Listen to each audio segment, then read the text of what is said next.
Hi, welcome to Midwest Magic Cleaning. My name is a misshapen horse, and today we're going to be spanking my kitchen back into shape because this thing is nasty. Two things you won't be seeing in this video is the floors and baseboards. I have a person coming over next Tuesday to do a quote on the floors, and the baseboards don't really get put in until after the floors are done. Otherwise, you have to cut into them, and it's a huge pain in the butt. So we're saving that for a later date. Now, we'll get into what all we're doing here in just a minute, but first, I have a couple pieces of furniture to put together, so I called Jason over. We put together 3 benches. They're like seating type benches, but they hold shoes, and I'm a shoe guy. So even though these things weren't exactly necessary, they were practical and they were decorative, so I went ahead and got 3 of them. We're going to blast right through all those, so you don't have to see, us painstakingly putting these things together at the same speed. After this first one, I'm just going to zip right through them with this blast of Adobe Premiere based energy. I also have a couple shelves to put together. In each room that I renovate or redecorate, I allow myself one big splurge. The splurge that I'm doing in this room is this fancy set of shelving that has this, I don't know, you'll see it here in a little bit, but it's got just such a cool design. And I have a handful of knickknacks that I needed a place to put. So I just went ahead and ponied up the $8.6 million that it cost to buy those. It's like my mom always used to tell me, if the shelves don't cost at least $8 million, they're not shelves. They're peasant platforms. So anyway, the plans for this kitchen. I don't like the wood that's in here, and half of the wood is actually not wood at all. It's fake plastic looking stuff, like the trim. That's all like a fake oak or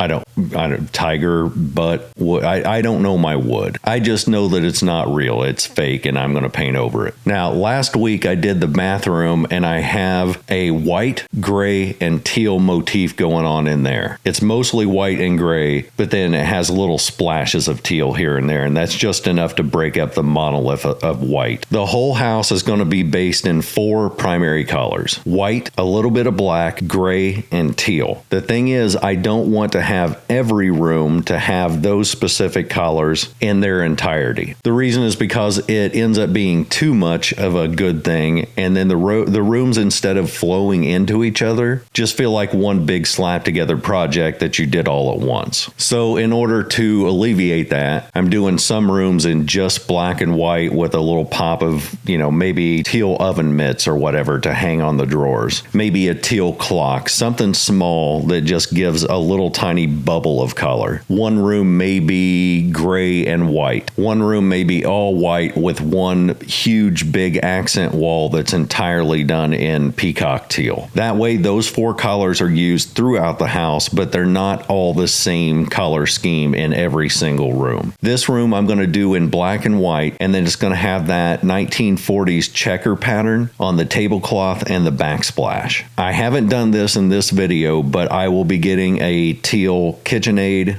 all teal utensils. I do have one clock that I need to put up that's teal, but other than that, the walls are not going to be the decorations. The functional items that I put into the room will be the decorations. Again, you won't see those in this video because I haven't bought them yet, but the point of this video is transforming this kitchen from this drab, nasty 1980s looking nightmare into something more modern, and I want to discuss a couple things to explain what I mean whenever I say modern. For some weird reason, in the 1980s, people didn't really get into the cohesiveness of a room. They'd be like, I like these wooden cabinets, so I'm going to put these in here. And I also like this countertop, so I'm going to use that. But there wasn't a ton of thought put into making those things match and make them cohesive throughout the room, at least in a lot of the houses that I grew up in. So my version of modern just means cohesiveness and matching. So I know that I want to paint the background of the cabinets black, meaning just the borders that the doors hang on, like the case of the cabinets. Then I want to paint the doors white.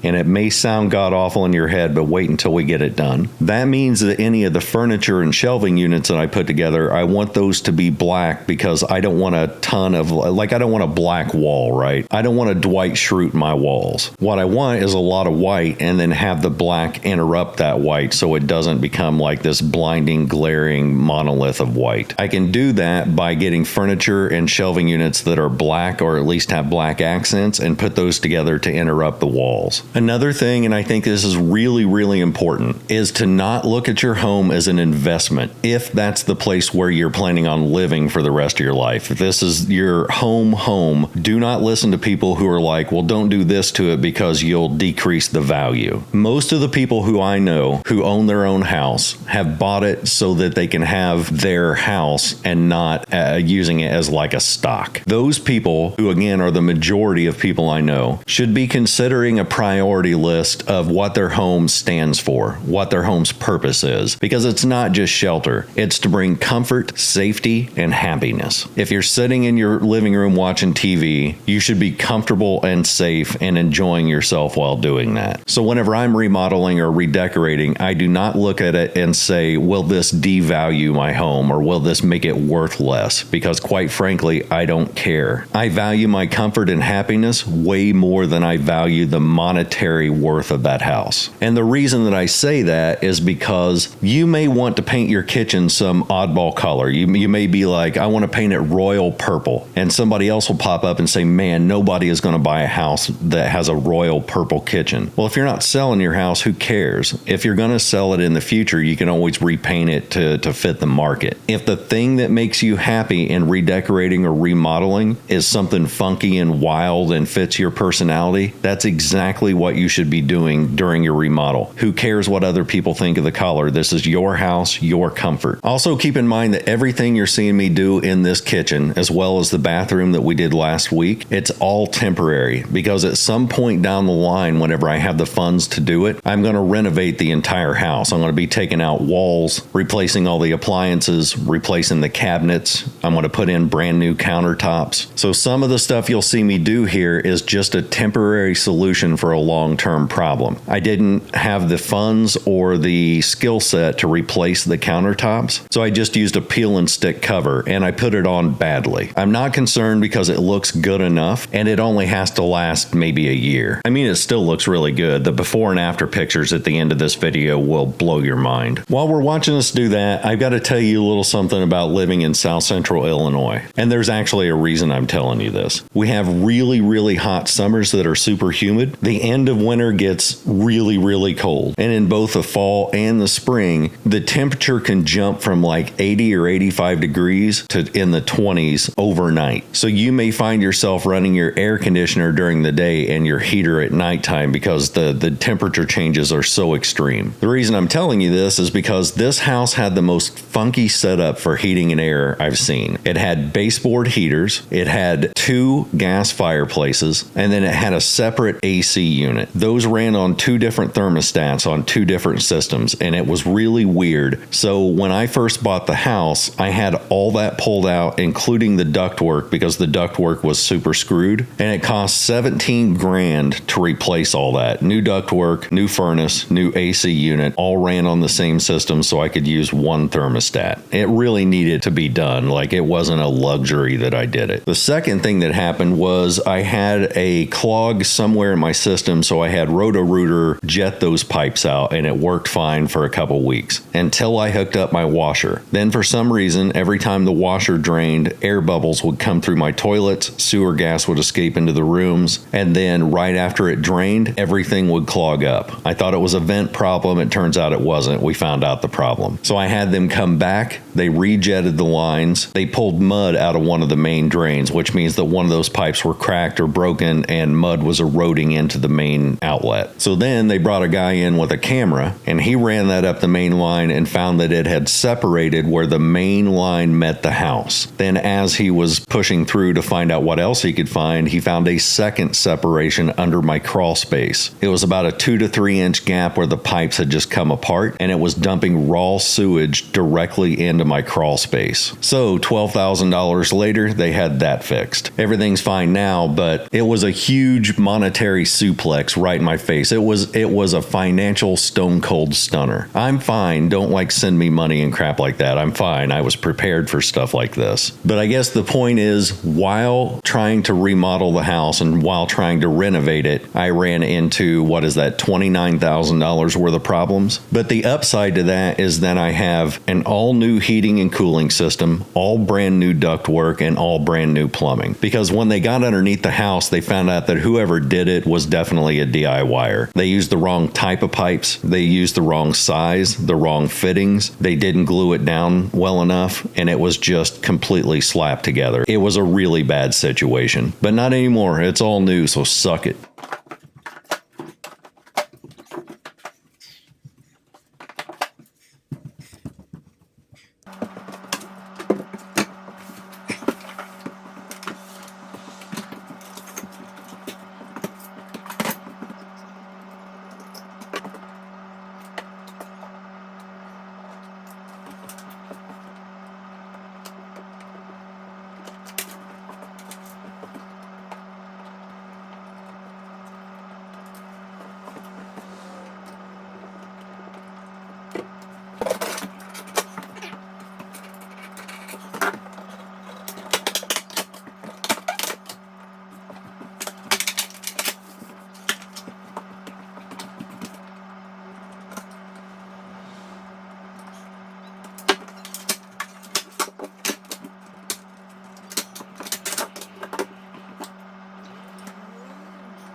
So this backsplash was one that I found at Menards. It is a weave pattern and it's black. They say it's white, but it's not really. It's like a gray. Anything that's not a true white or an off-white to me just looks gray. And while I'm putting this on, it may look like it's too much, but when you see the finished product, you'll understand how that ties together with the rest of like the dining room table. And it's just enough to add some busyness or some texture to this room rather than just having flat colors. One note if you're doing this to your own kitchen, make sure the walls are clean. They recommend that you wipe down everything with a degreaser, not just a regular all-purpose cleaner, but an actual degreaser. Because grease isn't just oil and fat from cooking, it's pretty much any residue. Whenever a plumber refers to grease, they refer to anything that's in the pipe pretty much. But you want to get that grease off the wall, you want to get any extra moose fur that's stuck in there because this one had a lot. And if you don't get that stuff off the walls before you start sticking your backsplash to it, the tile adhesive or the mortar that you use to stick it to the wall won't adhere. What I like to do personally is make the moose come in and clean off their own fur because I'm like, you put it there, you get it off. You lick your fur off of that wall and they're like, oh, I'm sorry, I didn't mean to get my moose fur all over your kitchen wall. You shut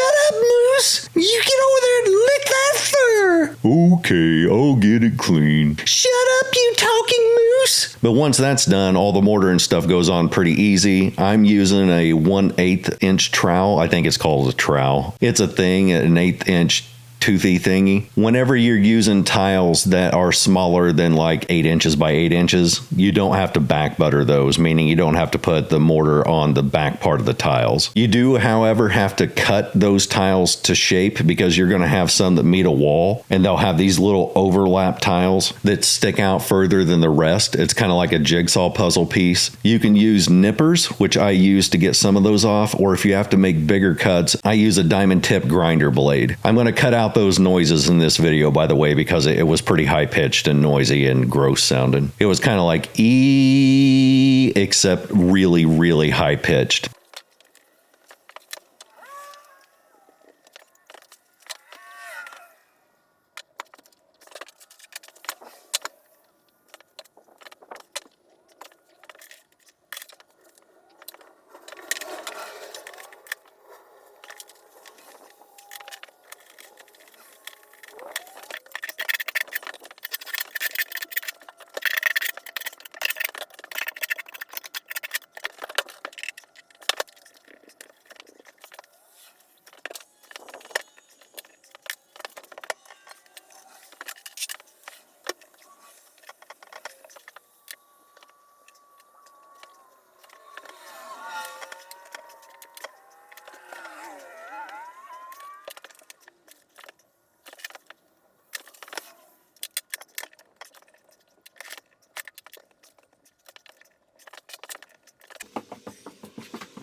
Once I'm done with the backsplash, I went into grouting. Now I'm using a gray grout because that's what I had for the shower. For something like this, I almost wish I would have used white grout, a really bright white grout, because that would have matched the kitchen a little bit better. But I can tie that into the rest of the room by picking out a curtain that's got a little bit of light gray in it. Remember, the kitchen is going to be pretty high contrast. I mean, it's as high contrast as it can get because it's black and white. So I do need a little bit of softness to kind of take the edge off of that. Hopefully this coming week I'll have all the decorations and stuff that I need for the kitchen, and I'll put all that together and show you what it looks like with those little pops of color and soft edges to it. I think it'll look really, really cool. I like how it turned out as is, but once I start breaking that up with my coffee makers and kitchen aids and oven mitts and clock and all that, it'll turn it from just a space where the kitchen stuff is into my kitchen, an actual livable room. Also, I've already picked out the flooring for this place. It's going to be a porcelain tile that's 12 by 24, and it looks like marble. It looks like polished marble. And I really, really can't wait to get that stuff down because I've been walking on bare floors with, extra staples and crap sticking out of them since I got the house. And sometimes when my butt itches, whenever a dog or a cat will sit down and stick their hind legs straight in the air and then scoot themselves across the floor with their front paws, that's how I have to itch my butt half the time. And with those staples and stuff that are still kind of sticking out, it can be a little on the dangerous side. Plus the floors are super dirty and I don't like to get my butt that dirty. A little dirt is okay because I do own a shower, but subfloors, it doesn't matter how many times you sweep them, they're always going to be dirty.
Normally when I'm painting cabinets, I don't remove the doors because typically the ones I'm painting aren't bare wood. They've already been painted by some other person, typically a landlord who paints hinges and all, and that drives me nuts. However, on this one, I needed two different colors and I needed to make it easier to paint those. So I'm going to take off all the doors, but before I do that, I'm going to number them. I'm just going to take a little piece of painter's tape and put it on the inside of each door, and then I'm going to number them the same way that you read a book, starting from the top top, left to right, and that's like one sentence. Whenever you get done with those, you go to the next row and the next sentence and number all those. So on and so forth until you've numbered them all. So like 1 through, I think it's 7 will be the top row. The next row will be 8 through whatever. That way, whenever I'm putting them back, they go in exactly the right spaces because no one ever has the hinges measured perfectly. If you mix those doors up, you're going to have crooked doors because the hinges are not going to line up the way that they originally lined up. I'm also going to take off all the hardware and clean it, and that way I can use a roller to paint these rather than a paintbrush. When you're painting wood cabinets, you want to roughly sand those with like a 120 grit sandpaper. Some people use 200 grit. As long as you're scratching the surface, that's what you're looking for. You're roughing it up. You're taking the outside varnish or polyurethane or whatever they use to coat those, and you're scratching it up so that the primer will stick and bond to the cabinets. Otherwise, it won't stick, and you can just scrape off that paint with your fingernail whenever it dries. I did that off camera, and then whenever I prime it, I'm using a bonding primer. That's basically almost like, I guess in layman's terms, it would be like putting Elmer's glue on your cabinets, but in like a paint form. I did 2 coats of primer,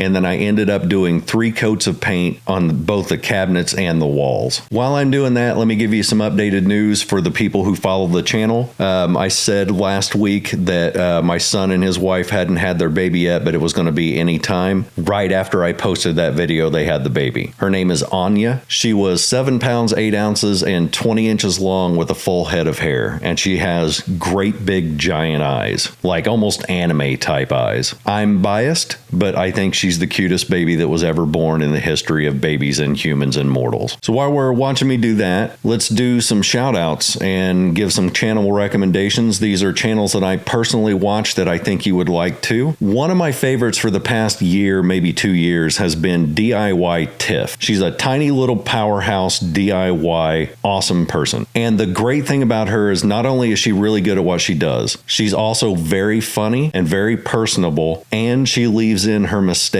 It's so rare for a DIY type channel to do that, but she will leave in her mistakes and confront them and show how she fixes them. And if she's doing a project and it turns out that she doesn't like it, she will straight up tell you that. Great channel, very addictive. The next is The Handyman. He does like straight up handyman contractor type work. He shows you how to do it, and he's also very funny. I've learned a lot from that channel, and like just watching his videos has helped me so much in renovating my own house. Great channel. Another one you've heard me call out on here many times, but it's been a while since I've done it. But one of my favorite channels of all time is Post 10. He unclogs culverts. He travels around the country. He camps out in -degree weather. He goes to old abandoned buildings. It's just, I don't know how to describe it, but it's one of my favorite channels. He's so fun to hang out with. And it's one of those channels where if you haven't seen it, it's hard to describe it to you, but once you've seen it, you're like, oh, okay, I get it. The last is called Glue Guns and Roses. She does DIY stuff, but not like the Handyman does or DIY Tiff does. This is more of like a crafting channel and DIY decorations and just super fun stuff. She has a very good narration voice, and her editing is really good. And just by watching her channel, you can find all kinds of really cool ideas for decorating for holidays and whatnot. Just a really good channel. Nice, fun, and relaxing. All of those channels could use your subscriptions, and I could use it myself. We are on our way to 1 million subscribers. We have broken 635,000 in 2 years. At the current rate of growth, we should break 1 million by this time next year at the latest. I do all of my cleaning for other people for free, and the only thing I've ever wanted in return is the gold YouTube plaque. It doesn't cost anything to subscribe. Just hit the subscribe button, and that helps out this channel more than just about anything. And also, you will do it. I'm sorry, I didn't mean to be demanding, but you will do it. For those of you with oppositional defiance disorder, do not subscribe to my channel. You subscribe to this channel, we're going to have a problem, son. Son, I realize that not everybody watches all of my videos, so I wanted to address one more question real quick, which I get a lot. Are you still doing other people's houses? Are you still cleaning for hoarders and whatnot? Yes, I am. I've had a back injury for quite a while. It's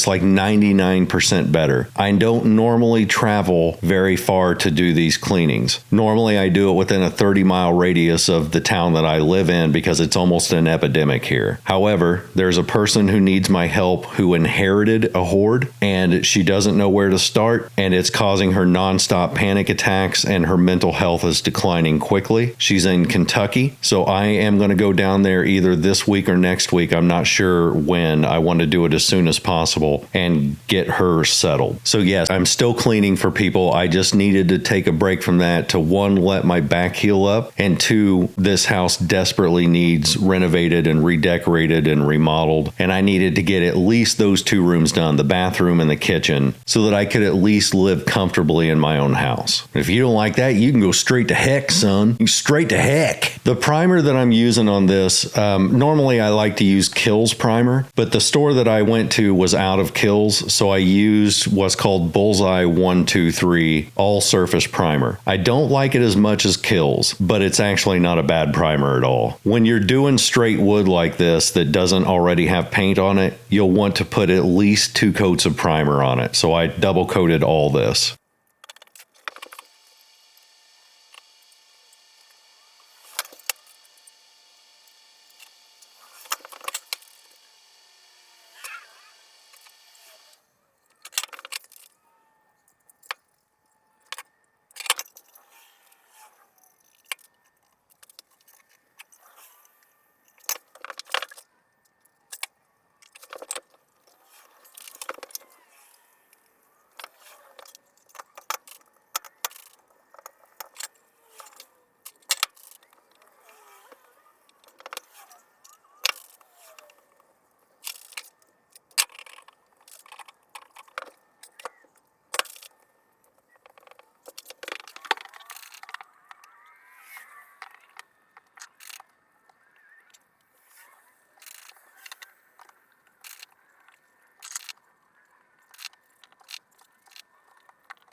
The paint that I'm using is Dutch Boy. The best paint I've ever used is Valspar, but Dutch Boy is a very, very close second. The black that I'm using is called True Black. The white that I'm using is just a plain white. And the sheen that I chose is satin. I like satin better than semi-gloss. It gives it just enough of a shine to not be annoying, and it's just a little bit fancier looking than matte or flat. So it's right in between. It's not chalky and it's not shiny. It's kind of a happy medium. Also, when you're painting cabinets, instead of a regular roller, get one of those foam rollers. They leave a lot less texture and it makes the paint look a little bit smoother. For the walls, I use just a regular everyday roller with a 3/8 inch nap. Nap is a weird word. That's one of those that when you say it a bunch, it doesn't have any meaning. Nap, nap, nap, nap, nap, nap, nap, nap, nippity nap. I'm sorry about that. Anyway, the other things that I had done that I didn't do on camera was I started to change the faucet and then one of my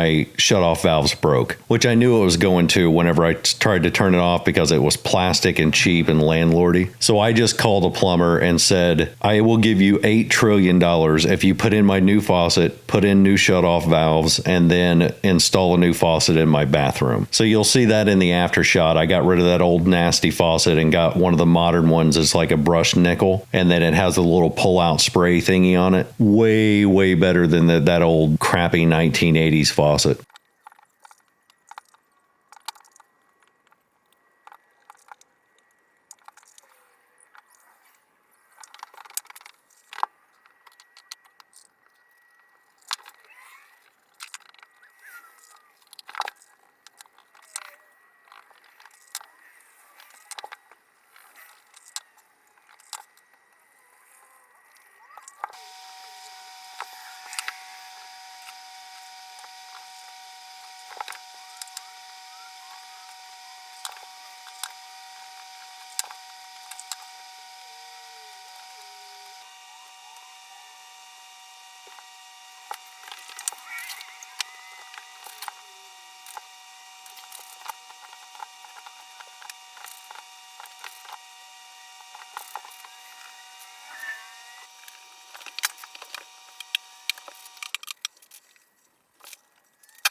When I reinstall the doors, do it just like you did when you took them off. You're reading from left to right, from top to bottom. So I'm going to reinstall the doors, and then I'm going to reinstall the hardware differently than it was before. And this is just a weird thing that exists in my head. You'll notice that on the drawers, I put them quote unquote upside down. They used to be pointing downward. I pointed them upward. And for some reason, it just feels better to me when I have an arrow type of shape if those are pointing up. I don't know how to explain it. It feels more positive to me. When they're pointing down, it feels negative. That may be a function of my autism. It just may be because I'm weird. But I kept this hardware because it looks to me like the 1940s and 1950s mid-century modern design, and silver is one of the colors that I'm going to incorporate throughout the house. When it comes to metallic stuff, I am more of a silver guy than a gold guy, more nickel than brass, more aluminum than moose unium. I don't think that's a real word, but I mean, you get my point.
The very last thing I'm doing in here is doing a peel and stick countertop. Again, this is temporary. I did a terrible job putting it on. I don't really care. It looks good from a distance. Whenever I redo the kitchen in its entirety, I'll be putting in stone countertops, and this whole section of where this stove is, that's going to be torn out, and I'm going to build an island with a built-in stove / oven. But for right now, I didn't have any other real choice, both monetarily and skill set wise, to get new countertops in. But I mean, for what it is, it still looks pretty good, especially in the after shots where you can't see my little wrinkles and creases and whatnot. Thanks for watching. If you didn't know, we have a members only area where you get an extra video or a live stream once a week, usually on a Wednesday. There are 3 tiers to that. The bottom tier gets you access to Discord. Middle tier gets you access to the extra video or hour live every week. And there's a top tier that's just for people who want to support the channel in a more monetary way. If you made it this far, it means you probably like what I'm doing, or you really hate what I'm doing, but you like to hate watch me. Either way, if you could hit the subscribe button, that's the best thing that you could do to help the channel. Or if you hate the channel, it's the thing that you can do that hurts the channel the most. Members, I will see you this Wednesday. Everybody else, I'll see you next weekend. Later.